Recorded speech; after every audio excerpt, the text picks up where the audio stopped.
ఒక కోపిష్టిగా, ఒక తాగుబోతుగా, ఒక వ్యభిచారిగా, ఒక రౌడీగా, ఒక జోతగాడిగా, లోకంలో కనబడే ప్రతి పాపము నాదే అన్నట్టుగా బ్రతికిన నేను ఈ రోజున క్రీస్తు సాక్షిగా బ్రతుకుతూ ఉన్నాను. అలాగే నా జీవితాన్ని కట్టుకోవాలని మరి విదేశాలు వెళ్ళాను. గల్ఫ్ దేశాలు, సౌదీ అరేబియా వెళ్ళాను. సేటు దగ్గర పనిచేశాను. చాలా పరిస్థితులు గుండా వచ్చిన నేను ఎక్కడికి వెళ్ళినా నా జీవితం మారల.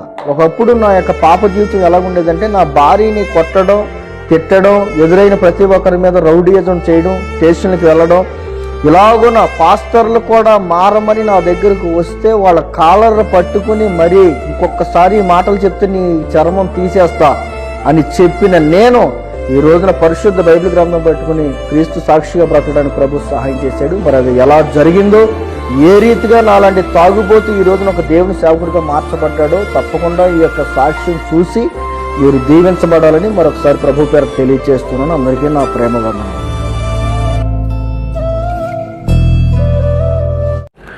Praise the Lord. వెలుగు సాక్షులు కార్యక్రమానికి మీ అందరికీ స్వాగతం పలుకుతా ఉన్నాను. ఈ రోజున సాక్ష్యం మనతో పంచుకోవడానికి ఏలూరు ప్రాంతంలో సేవ జరిగించినటువంటి దైవజనులు రాజుగారు మనతో ఉన్నారు. వారి యొక్క సాక్ష్యాన్ని మనతో పంచుకుంటారు. శ్రద్ధగా ఆలకించి అనేక మందికి పరిచయం చేయాల్సిందిగా మనం చేస్తాం. ప్రైజ్ లార్డ్ గారు. ప్రైజ్ లార్డ్ అండి. మరి యేసుక్రీస్తు ప్రభు వారిని మీ సొంత రక్షకునిగా అంగీకరించి మరి ఇప్పటి వరకు ఒక దేవుని సేవ జరిగిస్తూ ఉన్నారు. మరి ఒక అన్ని సమాజం నుంచి రక్షించబడినటువంటి మీరు మరి ఎందుకు యేసుప్రభుని తెలుసుకోవాల్సిన పరిస్థితి ఏర్పడింది, గతంలో మీరు యొక్క జీవిత విధానం గురించి మా ప్రేక్షకులు పంచుకోవాల్సిందిగా మనం చేస్తాం. మొదటగా ఈ సమయం ఇచ్చిన యేసయ్యకు నా ప్రేమ వందనాలు తెలియజేస్తూ ఉన్నాను. అలాగే ఈ సమయంలో కార్తీక్ గారికి కూడా నా ప్రేమ వందనాలు తెలియజేస్తూ ఉన్నాను.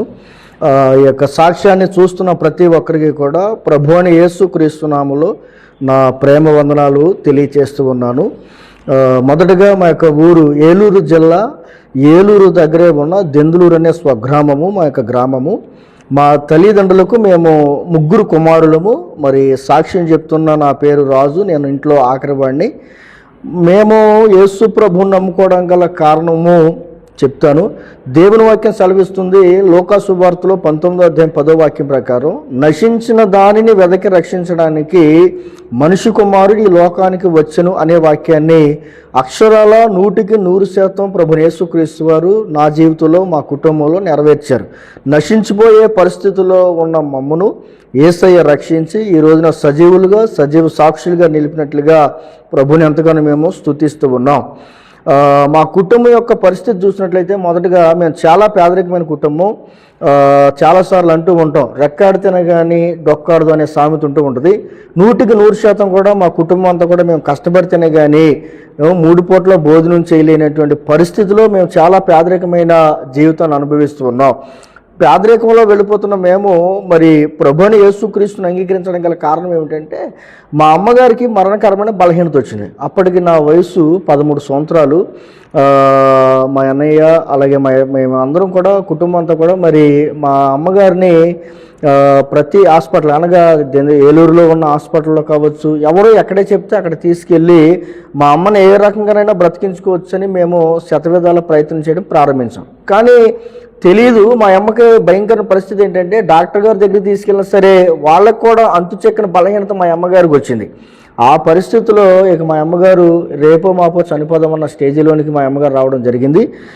వచ్చిన మా అమ్మగారు చెప్తున్న మాట ఏంటంటే, ఒక రోజున ఇక మా 3 కూడా మంచం దగ్గర కూర్చోబెట్టినట్టుంది, ఇక నేను చచ్చిపోతాను, ఇక నేను బ్రతకను, మీరు జాగ్రత్తగా ఉండండి అని చివరి మాటలు చెప్తూ ఉంది. రేపు మాపో చచ్చిపోతా అన్నట్లుగా మా అమ్మ ఆవిడ యొక్క పరిస్థితి అంతా కూడా మారిపోయింది. ఆ టైంలో ప్రభుని యేసుక్రీస్తు వారి దగ్గరికి వెళితే, చర్చికి వెళ్ళడం ప్రారంభిస్తే కనుక తప్పకుండా యేసు ప్రభు వారు స్వస్థపరుస్తాడు.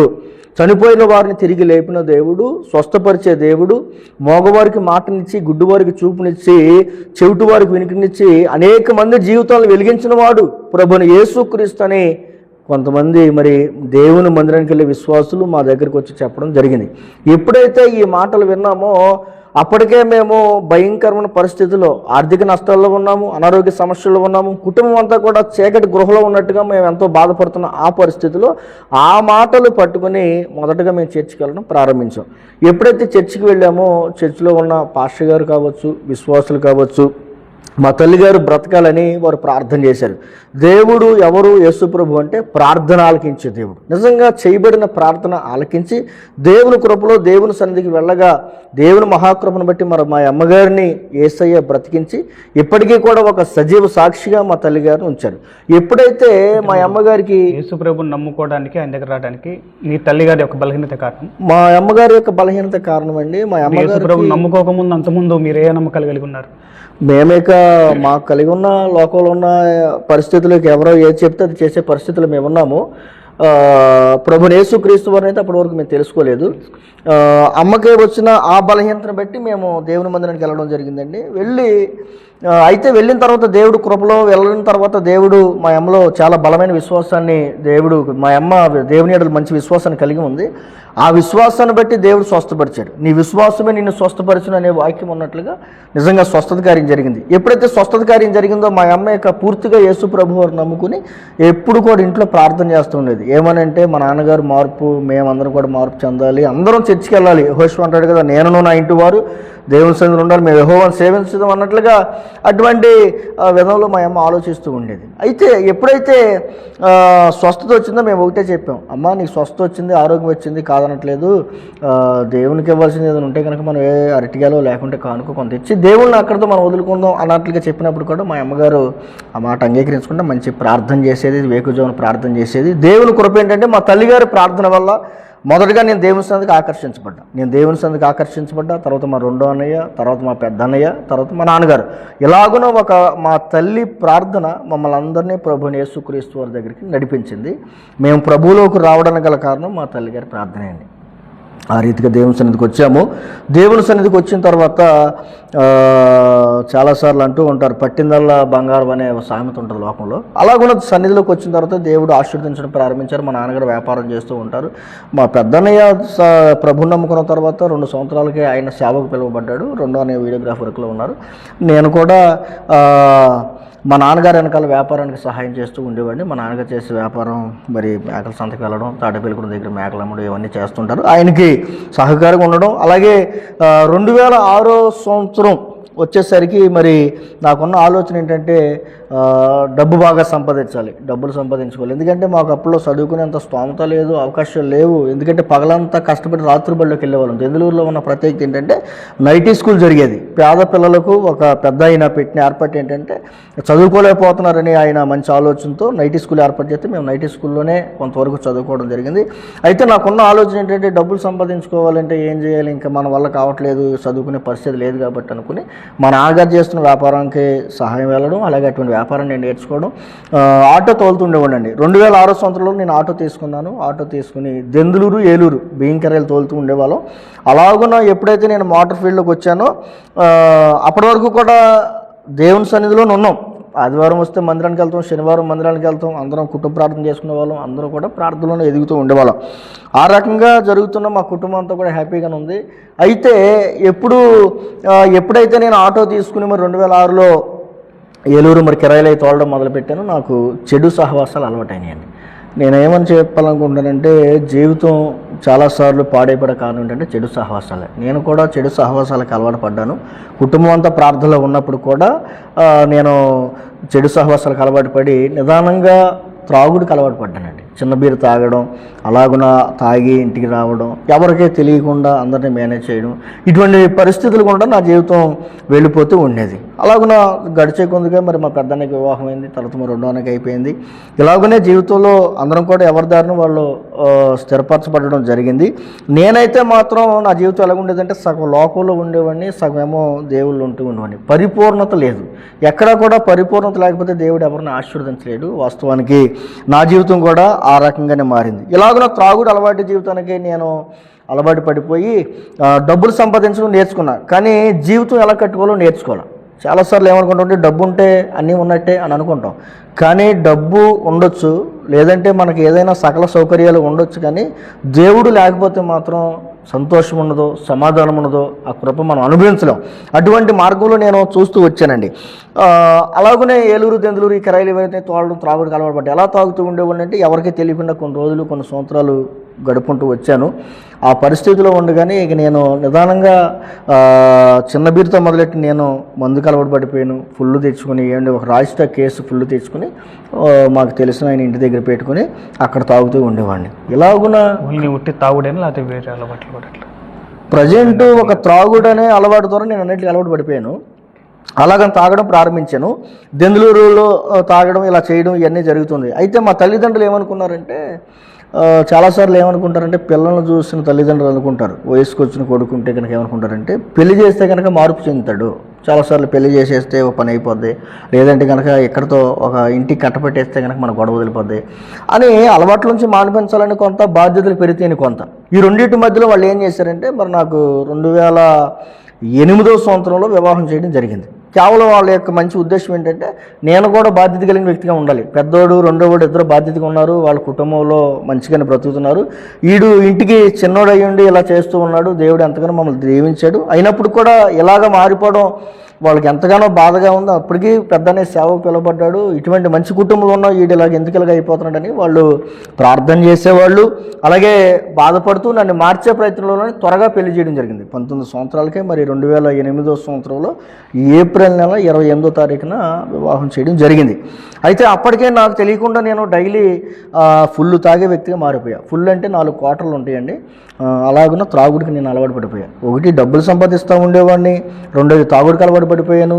తాగుడుతో ఫలంగా ఇక రహస్య పాపాలు చేయడం కూడా మొదలుపెట్టా. ఎప్పుడైతే తాగుడు ఉందో ఇక బయట వ్యభిచరించడం ఇవన్నీ కూడా అలవాటైపోయిన పరిస్థితుల్లో నేను వెళ్ళిపోయా. ఆ పరిస్థితిలో ఉన్న నేను మారాలని మా తల్లిదండ్రులు వివాహం చేయడం జరిగింది. వివాహం చేసేటప్పుడు వాళ్ళు చెప్పిన మాట ఏంటంటే, రాజు పెళ్ళైన తర్వాత నువ్వు చాలా జాగ్రత్తగా ఉండాలి, ఎందుకంటే నీకంటూ ఒక కుటుంబం నువ్వు ఏర్పడుతున్నావు కాబట్టి జాగ్రత్తగా ఉండాలని వాళ్ళు ఎంతగానో తల్లిదండ్రులకి ఎంత చెప్పాలో అంత చెప్పారు. సేవకులుగా చెప్పాల్సింది చెప్పారు, కుటుంబ సభ్యులుగా చెప్పాల్సినవన్నీ చెప్పారు. అయితే వివాహం అయ్యింది. వివాహం అయిన తర్వాత 1 నెల రోజుల వరకు బాగానే ఉన్నాను. నా భార్యకి నేను తాగుతానని తెలియదు. ఎప్పుడైతే వివాహం అయిందో 1 నెల రోజుల తర్వాత నేను మరలా తాగడం ప్రారంభించాను. ఎప్పుడైతే తాగానో నా భార్య నా మీద అడిగిందండి, ఒక రోజు రాత్రి ఫుల్గా తాగొచ్చు నేను, ఇదే నువ్వు తాగుతావని అడిగింది. ఎప్పుడైతే తాగుతావని అడిగిందో నేను తాగుతాను, నాకు అలవాటు ఉంది, అయితే ఆ విషయం నీ దగ్గర దాచామని ఎప్పుడైతే చెప్పానో ఇక ఆ రోజు నుంచి మా ఇద్దరమైన గొడవలు అవడం ప్రారంభమైంది. అప్పటి వరకు కూడా 1 నెల రోజుల వరకు కూడా హ్యాపీగా ఉన్న కుటుంబంలో తాగుడు అనే ఒక వ్యసనాన్ని కలిగి ఉన్న నేను కుటుంబ సమస్యను తీసుకురావడం ప్రారంభించాను.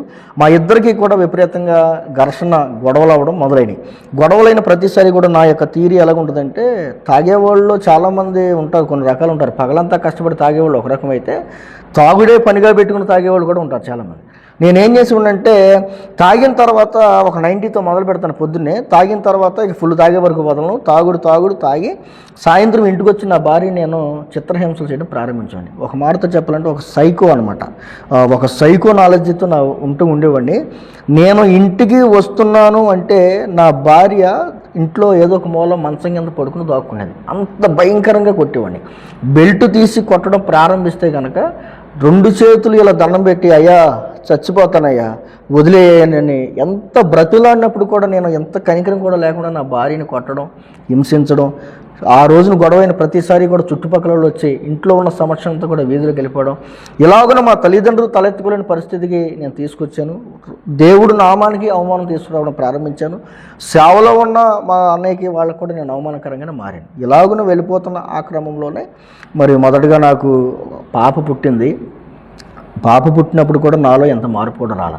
ఎంత మార్పు కూడా రాకుండా కనీసం మా ఆవిడ ప్రెగ్నెన్సీగా ఉన్నప్పుడు కూడా ఏ రోజున కూడా ఆవిడకి మంచి చెడు చూడడం కానీ నాకు తెలియదండి. ఆ టైంలో కూడా ఆవిడని చిత్రహింసలు పెట్టడం ప్రారంభించండి. ఎందుకో తెలీదు, తాగితే అది ఒక రకమైన మైండ్ సెట్ వచ్చేది. మరి దెయ్యం నాలో పనిచేసేదేమో నేను అనుకుంటూ ఉన్నాను. తాగితే మాత్రం కోపం వచ్చేసేది, ఐ డోంట్ కేర్, ఎవడైతే నాకేంట్రా అన్నట్టుగా నేను ఏం చేసేవాడినంటే భయంకరంగా దూషించడం, బూతులు తిట్టడం, ఏమంటే తన్నడం, ఇటువంటివన్నీ కూడా చేసి నా భార్యని చాలా చిత్రహింసలకు గురి చేస్తూ ఉండేవాడిని. ఏమంటే భయంకరమైన పరిస్థితుల్లోనే మా జీవితం వెళ్ళిపోవడం ప్రారంభమైంది. నాకు అర్థమైంది ఏంటంటే, ఎప్పుడైతే దేవుణ్ణి విడిచిపెట్టామో మనిషి అప్పుడు ఏమాత్రం కూడా ప్రశాంతంగా ఉండలేడు. ఆ జీవితంలో మరి నేను అటువంటి అనుభవాలు గుండా వెళ్ళడం ప్రారంభించాను. మొదటగా పాప పుట్టింది. పాప పుట్టినప్పుడు కూడా నేను చిన్నపిల్లని ఎలా చూసుకోవాలో ఏంటో, ఒక పాప పుట్టిన తర్వాత ఒక తండ్రిగా ఎలా ఉండాలో కూడా నేను చేయలేకపోయాను. ఈ క్రమంలోనే 2వ అమ్మాయి పుట్టింది. నాకు 2 అమ్మాయిలండి. అయినప్పుడు కూడా నాలో మార్పు రాలేదు. మార్పు రాలేదు కదా చూస్తే ఇంకా తాగిన నా జీవితం ఊళ్ళో కూడా అందరికీ తెలిసిపోయింది. అప్పటి వరకు రహస్యంగా తాగుతుండేవాడిని, ఏదో గౌరవాన్ని కాపాడుకోవాలన్నట్టుగా. దేవునికి వచ్చాను, సన్నిధికి వెళ్తున్న చర్చిలో తెలిసిపోయింది, ఊళ్ళో ప్రజలకు అందరికీ కూడా తెలిసిపోయింది. మీ సాక్ష్యం గురించి ప్రజలను అడిగితే సాక్ష్యం ఇచ్చేవాళ్ళు ఉన్నారు. దెందులూరులో నా గురించి ఎవరిని ఎక్కడ అడిగినా సరే పలానా వ్యక్తి రాజు ఏమిటి అనే ఒక విషయాన్ని అడిగితే కనుక తప్పకుండా వాళ్ళు జరిగిన సంగతి చెప్తారు. ఎందుకంటే నేను దెందులూరులోనే పుట్టి పెరిగిన వ్యక్తిని కాబట్టి, ఇప్పుడు దెందులూరులోనే సేవ చేస్తున్నాను కాబట్టి, ఫలానా వ్యక్తి రాజు అంట, ఒకప్పుడు త్రాగుబోతుగా ఉన్నాడు, ఇప్పుడు సేవకుడిగా మారాడు అనే విషయం దెందులూరులో ఏ మూలకి వెళ్ళినా ఎక్కడికి వెళ్ళినా సరే తప్పకుండా చిన్నపిల్లలను అడిగినా సరే నా సాక్ష్యం అంతా చెప్తారు. అంత మంచి సాక్ష్యం మరి స్థానికంగా ఈ ఊళ్ళో ఉందనే విషయాన్ని కూడా తెలియజేస్తూ ఉన్నాను. అలాగున నేను త్రాగడం ఇవన్నీ చేయడం, మా నాన్న ప్రతిసారి వచ్చేమని తిట్టాడంటే, అరే రాజు నువ్వు బతుకుతున్నావు, పెంట మీద కుక్క బతుకుతుంది, ఎందుకురా నీ బతుకు చావనైనా సావరని పదే అంటూ ఉండేవాడు. ఎందుకంటే నేను చేసే పనులు అలా ఉంటూ ఉండే. ఇక రాను రాను నా జీవితం ఎలా మారిపోయిందంటే మతిస్థిమితం లేని వ్యక్తిగా నా జీవితాన్ని మార్చుకోవడం మొదలైపోయింది. ఇక అటువంటి తీరిలోకి నేను వచ్చేసాను. భయంకరమైన పరిస్థితులకు వెళ్ళిపోయి ఇక ఇంటి దగ్గరే ఇక తాగడం, ఇక ఇష్టానుసారంగా తిరగడం, నా భార్యని కొట్టడం, ఎవరైనా ఏంటిదని అడిగితే కనుక చూడడానికి వచ్చిన వాళ్ళు ఆపడానికి వచ్చిన వాళ్ళు బూతులు తిట్టడం, ఇలాగున్నా దేవున్నా మనకు అవమానం, ఇంట్లో వాళ్ళకి అవమానం, నా భార్యకి ఏమాత్రం కూడా సంతోషం లేకుండా, పిల్లల్ని కూడా ఏ రోజున ఏమండి దగ్గర తీసుకున్న పరిస్థితి లేదు, ఒక బిస్కెట్ ప్యాకెట్ కానీ పాల ప్యాకెట్ కానీ తెచ్చిన పరిస్థితి లేదు. అంత ఘోరంగా నా జీవితాన్ని పాడు చేసుకున్నా. ఎంత క్రూరంగా మారటానికి ఏదన్నా బలమైన సంఘటన ఈ జీవితంలో జరిగి ఉండొచ్చు? ఇంత క్రూరంగా మారిపోవడానికి బలమైన సంఘటన అంటే అదొక నాలో పనిచేసేది ఏంటంటే తాగనంతసేపు మనిషిగా బాగానే ఉండండి. తాగిన తర్వాత నన్ను ఎవరైనా ఏమైనా అడిగినా సరే, లేకుంటే ఎందుకు తాగుతున్నావు, ఎందుకు డబ్బులు అనవసరం ఖర్చు పెట్టి ఆరోగ్యం కానీ, లేదంటే ఎవరైనా ఏదైనా అడిగితే మాత్రం నాకు చాలా కోపం వచ్చేది. ఎవరైనా ప్రశ్నిస్తే కోపం వచ్చేది. ఎవరైనా ప్రశ్నిస్తే, అది నా భార్య అయినా కావచ్చు, ఊళ్ళో వాళ్ళైనా కావచ్చు, ఎవరు ప్రశ్నించినా ఐ డోంట్ కేర్, ఎవడైతే నాకేంట్రా, నా డబ్బులు నా ఇష్టం, నేను తాగుతున్నానని ఒక ఫీలింగ్తో నేను ఉండేవాడిని. ఇలాగను తాగి నా జీవితాన్ని పాడు చేసుకున్నాను, డబ్బులు వృధా అయిపోయినాయి. ఇక 2013 సంవత్సరం వచ్చేసరికి నాకు మా రెండో అన్నయ్యకి నాకు కూడా చిన్న ఘర్షణ జరిగింది. అన్నయ్య ఏమన్నాడంటే, రాజు ఇక నువ్వు ఉన్న దగ్గర నేను ఉన్నానురా, ఇంట్లో ఉండలేకపోతున్నాం, ప్రతిరోజు కూడా వండుకుంటున్నాం కానీ తినలేకపోయిన పరిస్థితి అయిపోయింది నీ వల్ల, మేమందరం ఇంట్లోంచి వెళ్ళిపోతారా నాతో చెప్పడం జరిగింది. నేను ఒకటే అన్నా, నా గురించి మీరు వెళ్ళిపోవడం ఎందుకులే, నేనే వెళ్ళిపోతానని 2013లో నా భార్యని 2 పిల్లల్ని తీసుకుని, నేను ఆటో తోలే డ్రైవర్ని కాబట్టి నా దగ్గర టాటా ఏసీ ఉన్నప్పటికీ టాటా ఏసీ తీసుకుని బేవడలు వెళ్ళిపోయాను 2013లో. వెళ్ళిపోయి అక్కడికి వెళ్ళిన తర్వాత నెల రోజులు ఒక అద్దెంట్లో ఉండడం ప్రారంభించాను. అక్కడికి వెళ్ళిన తర్వాత కూడా ఒకటే అనుకున్నా, ఇక ఏదేమైనా దెందులూరు రాకూడదు అనుకుని నేను బేవడలు వెళ్ళిపోయాను 2013లో. వెళ్ళిపోయి నేను అక్కడికి వెళ్ళిన తర్వాత ఏం చేశానంటే ఒక స్థలం తీసుకుని 2014 వచ్చేసరికి మంచిగా అక్కడ ఒక ఇల్లు కట్టుకోవడం జరిగింది. కట్టుకున్నాను కానీ నాలో మార్పు లేకపోవడం, ఏమంటే ఇష్టానుసారంగా తాగడం. ఇక ఎలా తాగుతూ ఉండేవాడిని అంటే, మా ఆవిడ మీద ఒకసారి ఎక్కడి నుంచి అక్కడికి వెళ్ళినంత ఎక్కువైపోయింది, అలిగేసి బ్యాగ్లో బట్టలు పెట్టుకుని బండి వేసుకుని ఎటైనా వెళ్ళిపోయి, నేను చచ్చిపోవడానికి వెళ్ళిపోతున్నా, ఇక నేను బ్రతకను అన్ని బెదిరించడం, వెళ్ళిపోయి 2-3 రోజులు తాగడం, ఎక్కడ పడిపోతానో నాకే తెలియదు. ఆ స్థాయిలోకి వెళ్ళిపోయా. బేవడోళ్ళు ఇల్లు కట్టుకున్నాను కానీ మనశ్శాంతి లేదు, పిల్లలు చాలా బెక్కిమని భయంకరమైన పరిస్థితులు ఉండేవాళ్ళు. అలాగున్న జీవితాన్ని పాడు చేసుకున్న నాకు ఒక ఆలోచన వచ్చింది. ఏదేమైనా మనిషి జీవితాన్ని మనకు తెలిసింది ఏంటంటే పాడు చేసుకోవడం తెలుసు, మనిషికి తెలిసింది ఏంటంటే పాడు చేసుకోవడం ఎలాగో తెలుసు, కానీ బాగు చేసుకోవడం తెలియదు. గొప్ప విషయం ఏంటంటే డబ్బులు సంపాదించడం తెలుసు, ఏమంటే జీవితాన్ని పాడు చేసుకోవడం తెలుసు, అన్నీ తెలుసు, కానీ జీవితాన్ని కట్టుకోవడం మనకు తెలియదు. డబ్బులు సంపాదించడం కానీ అట్లా ఎలా జాగ్రత్త పెట్టుకోవాలి, ఏమిటి, ఏ రకంగా మనం అనే విషయం నాకు అంత అవగాహన లేకుండా చిన్న వయసులోనే అవన్నీ చేయడం ప్రారంభించాను. అలాగని ఎప్పుడైతే ఇక బేవడోళ్ళకి వెళ్ళా కూడా అక్కడ కూడా నా పరుగు పోయిందండి. ఎందుకంటే తాగిన 10 సార్లు వామిటింగ్ చేయడం, ఇంట్లోనే చిరాకు చేయడం, ఇంట్లో ఉన్న డ్రెస్సింగ్ టేబుల్ బద్దలు కొట్టేయడం, అక్కడికి వెళ్ళి విపరీతంగా రౌడీలాగా మారిపోయాను. అంత భయంకరమైన పరిస్థితుల్లో నాకు ఒకటే అనుకున్నాను, నేనేంటంటే ఇండియాలో ఉంటే కనుక ఒకవేళ మందు మానలేనేమో, మందు లేని చోటకి వెళ్ళిపోతే మందు మానేవచ్చు అని నేను అనుకోవడం ప్రారంభించాను.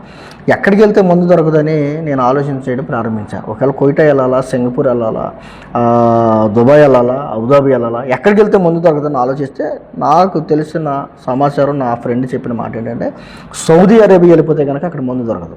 సౌదీ అరేబియాలో మక్కా మసీద్ ఉంటుంది, అక్కడ మందు అది అమ్మరు. నువ్వు నీలాంటి వాడు కానీ అక్కడ ఏ డ్రైవర్ కానీ అక్కడికి వెళ్ళిపోయి ఒక 2-3 సంవత్సరాలు ఉంటే కనుక నువ్వు అలవాటు నుంచి బయటికి రావచ్చు అని చెప్పడం జరిగింది. ఎప్పుడైతే సౌదీ వెళ్తే మందు మానేయచ్చు అని చెప్పాడో నేను ఒకటే అనుకున్నాను, ఏదైనా సౌదీ వెళ్ళిపోలేక ఇక్కడ ఉన్న విలువ లేదు. ఎందుకంటే దెందులూరులోనూ పరుగు పోయింది, అక్కడ నుంచి బేవడోలు వచ్చాక కూడా నా జీవితం పాడు చేసుకున్నాను. మనిషిగా మారాలంటే కొన్నాళ్ళ పాటు అందరికీ దూరంగా ఉంటే ప్రేమలు ఆప్యాయతలు పెరుగుతాయి అని నేను ఆలోచించి సౌదీ వెళ్ళిపోతానని ఇంట్లో బతులు అన్నప్పుడు మొదటగా నా భార్య ఒప్పుకోలే. తర్వాత మా తల్లిదండ్రులని అడిగి ఏదైనా సరే నేను వెళ్ళిపోతే మారిపోతానని పదే కొద్దిగా టార్చర్. ఇంక ఎలా ఉంటుందంటే సౌదీ వెళ్తే మందు మానేస్తా అనే ఒక సంభాషణ నేను చేస్తున్నప్పుడు, ప్రతిరోజు మాట్లాడుతున్నప్పుడు ఇంకా వాళ్ళు కూడా ఇసుగు చెంది నువ్వేం చేస్తావు చేసుకోరా బాబు అని ఇక నా చేతులు పెట్టగా నాకు తెలుసున్న వాళ్ళ ద్వారా నేను బొంబాయి వెళ్ళి మెడికల్ చేయించుకొని మరలా కొంత డబ్బులు దానికి ఖర్చు పెట్టి సౌదీ వెళ్ళడానికి ప్లాన్ చేశానండి. డ్రైవర్ వేసా మీద సౌదీ వెళ్ళడానికి ప్లాన్ చేశాను. సౌదీ వెళ్ళడానికి గల కారణం ఏంటంటే, ముఖ్య కారణం ఏంటంటే మందు మానేయాలనే ఒక దృక్పథం. మందు మానేయాలి, వ్యసనాల నుంచి బయటికి రావాలి. అప్పటికే నేను త్రాగుడు, జోదము, వ్యభిచారము అన్నింటిలో కూడా ఇన్వాల్వ్ అయిపోయి ఉన్నాను. అటువంటి పాప బంధకాల నుంచి బయటికి రావాలని దేవునిలో ఉన్న మా కుటుంబ సభ్యులందరూ మిగిలిన వాళ్ళు బాగానే ఉన్నారు. దేవుణ్ణి విడిచిపెట్టి వ్యసనాల గుండా మార్గం గుండా నేను వచ్చినందుకు గాను నేను పడుతున్న కష్ట నష్టాలండి ఇవన్నీ కూడా. ఒకటి ఆరోగ్యము పోతుంది, 2 డబ్బులు పోయినాయి, గౌరవం పోయింది, అన్నీ పోయినాయి. అటువంటి భయంకరమైన పరిస్థితుల్లో ఉన్న నేను ఇక సౌదీ వెళ్ళాలని ఆలోచన కలిగి ఉండగా 2014లోనే కొంత మనిషిని తెలిసిన ద్వారా ఏజెంట్ని పట్టుకొని బొంబాయి వెళ్ళి మెడికల్ చేయించుకొచ్చాను. మెడికల్ చేయించుకొచ్చిన తర్వాత ఇక దుబాయ్ వెళ్ళిపోతాను, ఇంకా సౌదీ వెళ్ళిపోతాను అనగా నా భార్యని ఒక రోజున ఎందుకో తెలియదు వెళ్ళే ముందులో ఏదో అందని ఒక భయంకరంగా నాకు కోపం వచ్చి కొడితే తలగా ఇక్కడ నుంచి ఇక్కడ పగిలిపోయిందండి. నేను అనుకున్నా చచ్చిపోయింది అనుకున్నా. ఇక్కడ నుంచి ఇక్కడ పగిలిపోతే మా ఆవిడ్ని ఆటోలో ఎక్కించుకుని ఆ సాయంత్రం అటు తుండు తలకు కట్టేసుకుని మన హాస్పిటల్ తీసుకెళ్ళడం కూడా జరిగింది. అంత భయంకరంగా ఎప్పుడైతే నేను కొట్టానో ఇక నా భార్య నేను సౌదీ వెళ్ళిపోతాను అనగా నాలాంటి మూర్ఖుడితో ఇక కాపురం చేయడం అనవసరం అన్నట్టుగా ఆవిడ ఆలోచించుకుని ఒక పిల్లని తీసుకుని వెళ్ళిపోయింది వాళ్ళ అమ్మగారింటికి. ఎప్పుడైతే వెళ్ళిపోయిందో నాకు ఇక భయం పుట్టుకుంది. ఎందుకంటే గల్ఫ్ దేశాలు వెళ్ళాలంటే కనుక మా ఆవిడ అందరూ కేసు పెడతా నిన్ను వెళ్ళలేము, వేరే దేశం ఎక్కడికి వెళ్తాను అని బెదిరించింది. ఎందుకంటే కొట్టిన ఆ దెబ్బలు భరించలేక. ఎప్పుడైతే ఆ పరిస్థితిలో ఇక వాళ్ళ అమ్మగారింటికి వెళ్ళిపోయిందో సౌదీ వెళ్ళామో మళ్ళీ ఎక్కడ కేసు పెడదో, ఎక్కడ నేను గల్ఫ్ దేశాలు వెళ్ళకుండా ఆపేద్దాం. అప్పటికి వీసా అన్నీ వచ్చినాయి, పాస్పోర్ట్ వచ్చింది, అన్నీ రెడీ అయిపోయినాయి. నాకు భయం వేసి నేను ఏం చేస్తానంటే మా ఆవిడికి కూడా చెప్పకుండా ఇక మా అమ్మాయి నాన్నకి చెప్పి మా అమ్మల దగ్గర ఒక పిల్ల ఉంది, పెద్ద పిల్ల ఉంది, చిన్న పిల్లలు మా ఆవిడ తీసుకుని వెళ్ళిపోయింది. ఇలా కుటుంబం చూడండి ఎంత మొక్కలు అయిపోయిందో. నా దగ్గర నేను వెళ్ళిపోయాను, ఒక పిల్ల మా అమ్మల దగ్గర ఉంది, ఒక పిల్ల ఏమో మా ఆవిడ దగ్గర ఉంది. ఇలా కుటుంబం చిన్న భిన్నం అయిపోయింది. ఆ పరిస్థితుల్లో నేను ఏజెంట్ దగ్గరికి వెళ్ళి మరలా ఆయన తీసుకుని బొంబాయి వెళ్ళిపోవడం. 6 రోజుల ముందలే బొంబాయి వెళ్ళిపోయి అక్కడ తంబాకు దొరకతున్నారని సౌదీలో, ఇక్కడే బొంబాయిలో తంబాకు అయితే తీసుకుని అక్కడ 6 రోజులు కూడా ఫుల్గా తాగి ఎంజాయ్ చేసి ఎలాగైతే నేను సౌదీ వెళ్ళిపోయానండి. సౌదీ వెళ్ళడానికి కారణం ఏంటంటే నేను పూర్తిగా మందు మానేయాలి. సౌదీ వెళ్ళిపోయి ఎక్కడికి వెళ్ళానంటే ఆల్జూఫ్ వెళ్ళానండి. మొదటగా రియాద్ దిగాను, బొంబాయి నుంచి రియాద్ దిగాను, రియాద్ నుంచి ఆల్జూఫ్ వెళ్ళాను. ఆల్జూఫ్ నుంచి సకాకా అనే ఒక ప్రాంతానికి వెళ్ళా సౌదీలో. డ్రైవర్ వీసా మీద వెళ్ళాను. అక్కడికి వెళ్ళిన తర్వాత మందు మానేయాలని వెళ్ళిన నేను నా అదృష్టం అనాలా దురదృష్టం అనాలా ఏమనాలో అని నాకు అర్థం కావట్లేదు. కానీ వెళ్ళిన తర్వాత ఒక డ్రగ్స్ అమ్మే ఒక సేటికి నేను డ్రైవర్ కింద వెళ్ళాను. చూడండి ఎలాగుందో, డ్రగ్స్ అమ్మే వ్యక్తిని నేను డ్రైవర్ కింద వెళ్ళా. డ్రగ్స్ అమ్మే వ్యక్తికి నేను డ్రైవర్ కింద వెళ్తే అక్కడికి వెళ్ళిన తర్వాత నేను బాగా నచ్చాను మనిషిని. పని కూడా నమ్మకంగా చేసేవాడిని. వెళ్ళిన తర్వాత నాకు నెలకి 1200 జీతం ఇస్తూ ఉండేవాడు, 1200 రియల్ ఇచ్చేవాడు. వెళ్ళిన తర్వాత చెప్పిన పని అలా చేయడం అంతా కూడా అక్కడ మంచితనాన్ని సంపాదించుకుని ఎలాగైతే వెళ్ళేటప్పుడు నా భార్యని కొట్టేలేను కాబట్టి ఇంటి మీద ఎత్తగెట్టుకుని అక్కడికి వెళ్ళిపోయి అక్కడ ఉన్న వాతావరణం కలవడపడి అక్కడికి వెళ్ళిన తర్వాత మా సేట్ చేసే పని ఏంటంటే డ్రగ్స్ బిల్లలు అమ్మేవాడు. చిన్న చిన్న బిల్లలు, ఎంత బిల్లలు ఉంటాయి, బిల్లలు అమ్మేవాడు. అంతేకాకుండా ఏం చేసేవాడంటే సిగరెట్లు పొడుము, గంజాయి పొడుము కలిసి ఒక చిన్న గిన్నెలో వేసి ఇలాగే కలిపి మరలా ఈ సిగరెట్ల రూపంలో చుట్టి అమ్ముతుండేవాడు. ఇప్పుడు నేను అటువంటి వ్యక్తి డ్రైవర్ కింద వెళ్ళిన తర్వాత రొట్టిరిగి నేతిలో పడింది అంటారు, చాలాసార్లు సామెత ఉంటుంది, రొట్టిరిగి నేతిలో పడింది అన్నట్టుగా నా పరిస్థితి ఎలాగైపోయిందంటే త్రాగుడే మానేయాలనుకున్నాను. నేను అక్కడికి వెళ్ళిన తర్వాత డైలీ 40 సిగరెట్లు కాల్చేవాడిని. గోల్డ్ లీఫ్ అనే బ్రాండ్ డైలీ 40 సిగరెట్లు. తంబాకు తీసుకెళ్ళాను, తంబాకు నవ్వులేవాడిని. అంతేకాదు మళ్ళీ డ్రగ్స్ బిల్లలు మింగేవాడిని. డ్రగ్స్ బిల్లలు మింగడం, మళ్ళీ గంజా సిగరెట్లు కాల్చడం, ఖర్జూరం ద్రాక్ష ఉడకబెట్టిన నాటుసారా. చాలామంది తాగే వాళ్ళకి అలవాటు, ఎక్కడికి వెళ్ళినా సరే మందు ఎక్కడ దొరుకుతుందో కనుక్కుంటారు. అక్కడికి పల్లెటూరు వాతావరణం కాబట్టి నేను వెళ్ళింది. ఖర్జూరం ద్రాక్ష ఏమంటే ఉడకబెట్టి తీసిన సారా తెచ్చుకుని సైలెంట్గా తాగడం. ఎలాగున్న సౌదీ వెళ్ళిన తర్వాత డ్రగ్స్కి ఎడిట్ అయిపోయాయి. తాగుడులో నుండి నా జీవితం ఎక్కడికి వెళ్ళిందంటే డ్రగ్స్కి అలవాటు పడిపోయింది. ఇక ప్రతిరోజు కూడా 1-2 బిళ్ళలు మింగడం, రోజుకి 40 సిగరెట్లు, గోల్డ్ లిఫ్ అని బ్రాండ్ ఉండేది, ఆ సిగరెట్లు కాల్చేవాడిని. మధ్యలో మరలా గంజాయి పీల్చడం, ఇలాగ ఆల్కహాల్కి పూర్తిగా నా శరీరం అలవాటు పడిపోయింది. వెళ్ళిన తర్వాత 3 నెలల వరకు కూడా నాకు పెళ్ళి అయింది, పిల్లలు ఉన్నారనే ఒక ఆలోచన కూడా లేకుండా ఇష్టానుసారంగా తిని తాగి ఇక ఆయన చెప్పిన పనులా చేసుకుంటూ సౌదీలో ఐ డోంట్ కేర్ ఎవడైతే నాకేంటనే ఒక ఇష్టానుసారమైన జీవితం ప్రారంభించాను. భయంకరమైన పరిస్థితుల్లో నేను నా జీవితాన్ని నేనే పాడు చేసుకున్నానండి. అలాగున్న సౌదీలో నా జీవితం అంతా కూడా పాడైపోతున్న ఆ పరిస్థితుల్లో తాగిన మైకంలో ఒక రోజున మరలా నా భార్యకి సౌదీ నుంచి ఫోన్ చేశాను.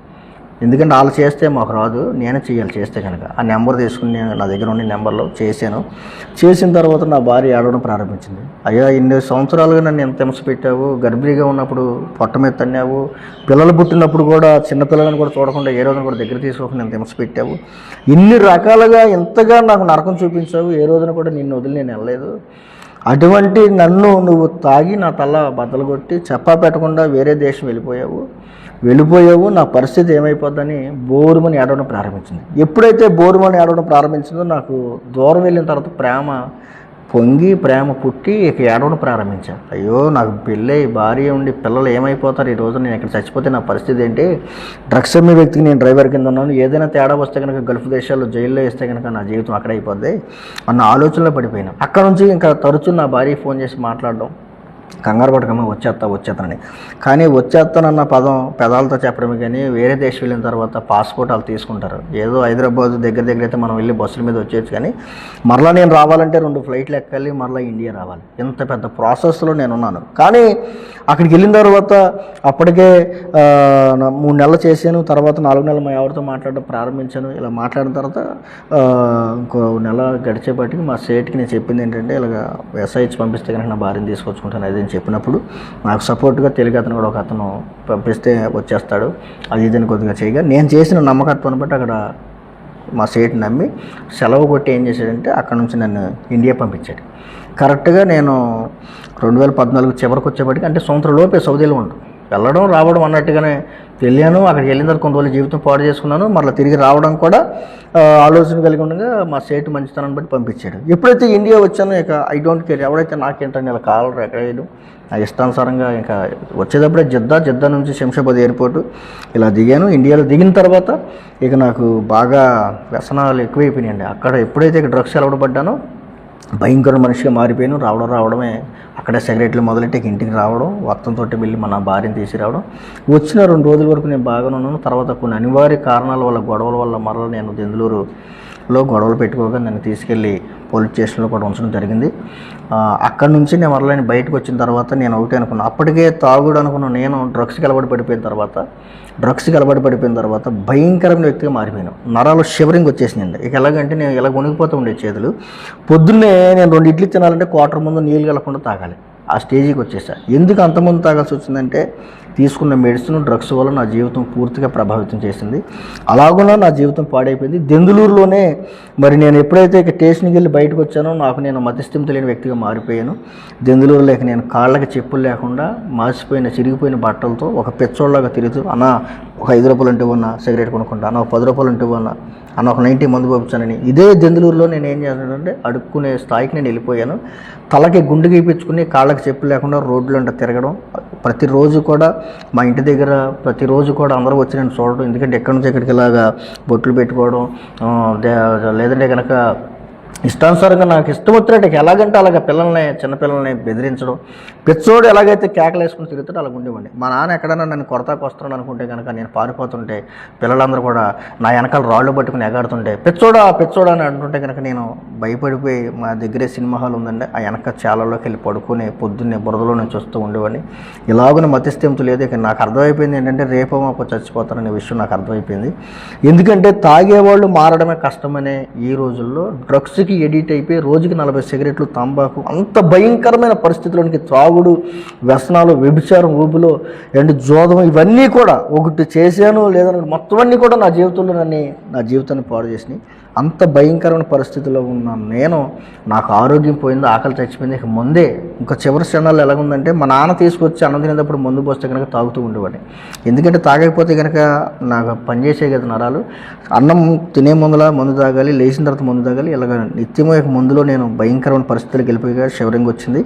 ఆ టైంలో ఉండగా చూసిన వాళ్ళందరూ అనుకుంటున్నారు రేపు మాపు చచ్చిపోతాడు, సౌదీ వెళ్ళాడంట, బిల్లలయ్య మింగాడంట, డ్రగ్స్ తీసుకున్నాడంట అని నలుగురు 4 రకాలుగా మాట్లాడుకుంటున్న ఈ పరిస్థితుల్లో తర్వాత మా పెద్దన్నయ్య దైవ సేవకులు వచ్చి చెప్పిన మాట ఏంటంటే, రాజు ఎప్పటికైనా యేసుప్రభుని నమ్ముకున్న మేము ఎంతో హ్యాపీగా ఉన్నాం, కానీ నువ్వు ఇలాగ అయిపోయావురా అనుకుని మా అన్నయ్య నాతో చెప్తుంటే నేను ఏమన్నానంటే, అన్నయ్య నువ్వు చెప్తే వినే స్టేజ్లో నేను లేనురా, ఏదో అనుకుంటున్నావు, నువ్వు చెప్తే వినే స్టేజ్లో నేను లేను, భయంకరమైన పరిస్థితులు నేను ఉన్నాను అని చెప్పినప్పుడు, లేదు నువ్వు తప్పకుండా దేవుడు నీలాంటి వాళ్ళ కోసమే దేవుడు ఈ లోకాన్ని దిగి వచ్చాడు, పాపులను రక్షించుడు కొరకే క్రీస్తు చేసి వచ్చాడు, నశించిన దాన్ని వెతక రక్షించడానికి వచ్చాడని నన్ను బలపరిచినప్పుడు నా చెప్పిన విషయం ఏంటంటే, చెన్నై 40 రోజులు ప్రార్థన జరుగుతున్నాయి, 40 రోజులు ప్రార్థనకి వెళ్దు కానీ అక్కడ నేను దింపేసి వస్తానని చెప్పినప్పుడు, వెళ్ళేటప్పుడు కూడా నేను ట్రైన్లో కూడా డ్రింక్ చేసి వెళ్ళాను. ఎందుకంటే వెళ్ళే ఓపు నా దగ్గర లేదు. తీసుకుని వెళ్ళాడు మా అన్నయ్య. తీసుకుని వెళ్ళిన తర్వాత అక్కడికి వెళ్ళిన తర్వాత చెన్నైలో తిరువలూరు అనే ప్రాంతంలో మరి బెరాక మినిస్ట్రీస్ ఇజ్గే ఫ్రాన్స్ గారి ప్రార్థనలు పెడితే 40 రోజులు ఉన్నాయి. నన్ను విడిచిపెట్టి వచ్చేసాడు. వచ్చిన తర్వాత అక్కడ ఉండలేని పరిస్థితి, షివరింగ్ మందు కలవడపడిన అన్నీ విడిచిపెట్టి వచ్చిన తర్వాత అందరూ ఒక 200 మంది వరకు ఉంటారు. వాళ్ళు పాటలు పాడడం, ప్రార్థన చేయడం, పొద్దునుంచి సాయంత్రం వరకు కూడా వాళ్ళు ప్రార్థన. అటువంటి వాతావరణంలో ఉన్న నేను ఒక వారం రోజులు చచ్చిపోతానేమని భయం వేసింది. ఎందుకంటే త్రాగుడు లేక, సిగరెట్లు లేక అక్కడికి నన్ను తీసుకెళ్ళి అలా పెట్టారు. ప్రాణం బేగుతూ ఉంది. చచ్చిపోతాను. ఇక నేను కరెంట్లు వేలు పెట్టాను, లేదంటే తలకాయ గోడకేసి గుద్దేసుకున్నా, లేకుంటే ఎట్టి పారిపోను. ఎందుకంటే డ్రగ్స్కి ఎడిట్ అయిన వాళ్ళు మైండ్ సెట్ కరెక్ట్గా ఉండదండి. చంపడానికైనా చచ్చిపోవడానికైనా దేనికి కూడా వెనకాడరు. అంతగా భయంకరంగా ఉంటుంది ఆ పరిస్థితి. అనుభవించి నాకు తెలుసు. అటువంటి పరిస్థితిలో ఉన్న నేను వారం రోజుల తర్వాత ప్రార్థన చేయడం ప్రారంభించాను. ప్రభువా అని ఒక అవకాశం ఇస్తే బ్రతకాలన్నది ప్రభు అని ఎప్పుడైతే నేను దేవుని సన్నిధిలో ప్రార్థన చేయడం ప్రారంభించాను, దేవుడు ఎంత కృప కలిగిన దేవుడు అంటే నిజంగా వెళ్ళిన తర్వాత ఏమండి వారం రోజులు అలాగ అందరంగా చూసి నేను ప్రార్థన చేయడం ప్రారంభించాక ఆ 40 రోజులు పూర్తయ్యేసరికి అద్భుత రీతిలో దేవుడు నన్ను ఒక కడిగిన ముత్యంలాగా మార్చాడు. గొప్ప విషయం అండి. కడిగిన ముత్తిలాగా మార్చాడు. నాకు చేసిన ప్రతి పాపం ఎల్ఈడి స్క్రీన్లో దేవుడు చూపించడానికి నాకు అర్థమైపోయింది. త్రాగుడు, అవమానాలు, నా భార్యని కొట్టడం, ఏమైతే నేను చేస్తూ వచ్చానో అవన్నీ కూడా నాకు అర్థమైపోయింది. అక్కడ దేవుని సందులో ఒప్పుకున్నా. వాక్యంలో ఉంటుంది కదా, తప్పిదములు దాచిపెట్టుబడి వర్జలడు, వాటిని ఒప్పుకొని విడిచిపెడితే దేవుని కనికరాన్ని పొందుకుంటామని ఉంటుంది. నిజంగా నేను ఏ పొరపాట్లు అయితే నాకు తెలుసుండి చేశానో అవన్నీ దేవుని పాదాల దగ్గర ఒప్పుకొని విడిచిపెట్టినప్పుడు దేవుడు నా హృదయాన్ని మార్చాడు. నా హృదయాన్ని మార్చుకోవాలని బేవడోలు వెళ్ళా, నా హృదయాన్ని మార్చుకోవాలని సౌదీ అరేబియా వెళ్ళా, నా హృదయాన్ని మార్చుకుని కుటుంబంలో ఒక మంచి వ్యక్తిగా బ్రతకాలని నేను శత విధాలా ప్రయత్నం చేశాను. 7 సముద్రాలు దాటి వెళ్ళా. కానీ ఎక్కడికి వెళ్ళినా సరే నా జీవితంలో మేలు అనేది జరగలేదు. ఎక్కడికి వెళ్ళినా సరే నా జీవితంలో మార్పు అనేది రాలా. అటువంటి నన్ను ఎవరూ మార్చలేరు. వాస్తవంగా చెప్పాలంటే ఏమండి, ఏ ఒక్కరు కూడా ఏమండి ఏ పరిస్థితి కూడా నన్ను మార్చలేదు. కానీ దేవుడు నన్ను బాగు చేశాడు. అక్కడే నాకు సేవ పిలుపునిచ్చాడు. ఏ దెందులూరులో అయితే అవమానం తెచ్చావో అదే దెందులూరులో సేవ చేయాలని దేవుడు దర్శనముగా దేవుని మాటలు పట్టుకుని, ప్రభువా నాలంటోడు సేవ చేస్తే ఎవరు నమ్ముతారు? ఎందుకంటే అందరికీ తెలిసిన ఊరే దెందులూరు కదా, పుట్టి పెరిగిన ఊరు, నా త్రాగుడు జీవితం అందరూ తెలిసిన చోటనే దేవుని సందులో ప్రార్థన చేయగా దేవుడు చూపించిన సాక్ష్యం ఇంటికి వచ్చి చెప్తా. మా రెండో అన్నయ్య అన్నాడు, నీ కాళ్ళు పట్టుకుంటాను రా, నన్ను అసలు నువ్వు సేవలోకి వస్తే ఎవరు నమ్ముతాడు రాజు? మేమే నమ్మను, నువ్వు మారేవంటే ఇప్పుడు మేమే నమ్మమని వాళ్ళు కూడా ఇచ్చాడు. ఎందుకంటే అంత భయంకరంగా ఉండే నేను ఒక్కసారిగా మారినట్టు ఎవరు నమ్ముతారు 40 రోజుల్లో? కానీ దేవుని కృప ఏంటంటే ఆ 40 రోజుల్లో మార్పు చెంది వచ్చిన నేను ప్రార్థన చేయగా అదే దర్శన పెద్దని కూడా చూపించడం, ఇంట్లో వాళ్ళు కూడా రాజు మాట తీరు విధానం మారిందని వాళ్ళు కూడా గ్రహించడం, ఇలాగ ఎప్పుడైతే జరిగిందో సేవలోకి పిలిచిన దేవుడు మరి ఈ విషయం సాక్ష్యం ఇవన్నీ కూడా నాకు వచ్చిన దర్శనం చెప్పాను. వాళ్ళు కూడా మా ఇంట్లో మా అమ్మని సరే ఏదో మారాడు అంటాడు కదా, ఒక అవకాశం ఇద్దారని వాళ్ళ బాధ్యత ప్రకారం వాళ్ళ తల్లిదండ్రులకు అవకాశం ఇచ్చారు.